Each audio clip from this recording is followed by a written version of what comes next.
What's going on, guys? I'm Diego Lopez, and today here I am downloading Windows 8 on my new computer. Okay, this is my desktop computer. I showed you guys in my desk tour, as well as I did an unboxing of the CPU. But as you can see, I just started the downloading process of Windows 8 since it's only 13% complete. It's a pretty long process, so I'm not going to film the whole thing, but I will be back soon as it's done to give you my first thoughts and impressions. Here is the screen right before we get to the interface. It just says we're getting your PC ready, and it keeps changing colors. It's just pretty much loading up the interface, and it'll be right up. So here is the new Windows 8 interface. Looks very nice at first look. We'll get into a few of the specifics. As I said, this is my first thoughts and impressions, and I'll be back with my full review of it.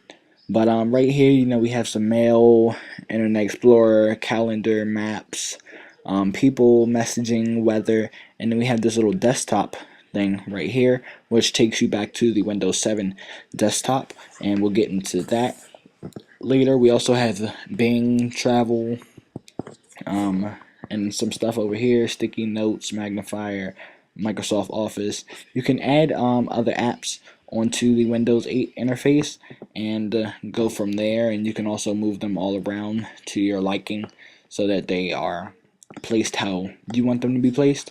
So this is the little desktop button, which is on Windows 8. It's on the interface that I showed you already, and you can also access it through the start button.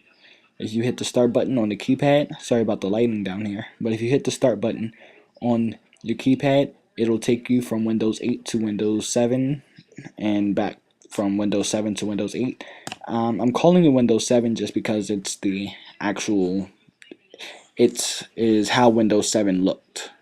It takes you from the Windows 8 interface, which is the promoted interface and how you see Windows 8, and then it takes you back to the actual desktop of your Windows 7 before you upgrade to Windows 8, if that makes any sense. Windows 8 got rid of the start button pretty much, and then it just added this tablet-like interface to it. Before I downloaded it, when I first saw Windows 8 all over the place, and when I heard people talk about it, I always thought it was stupid, and I didn't think that it was a good idea to get it on the computer. It has great customization, and you can personalize it. As you can see, I personalized mine the same color as my room, as you just saw, which is why the camera was all over my room and stuff.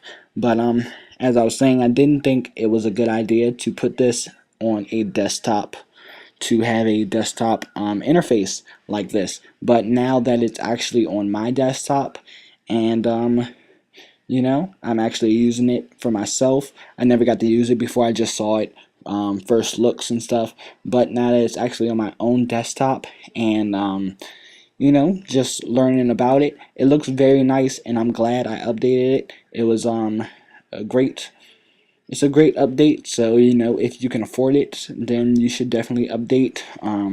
Buy the disc and update, or just go online and get the download assistant and pay for it through that and download it. But it's definitely a great update, and I would suggest you get it. So overall, I do like Windows 8 from a first look, and just some of my first thoughts on it. I do like it. My first thoughts are pretty good, and overall just looks amazing. So thank you guys for watching. Stay tuned for the full review.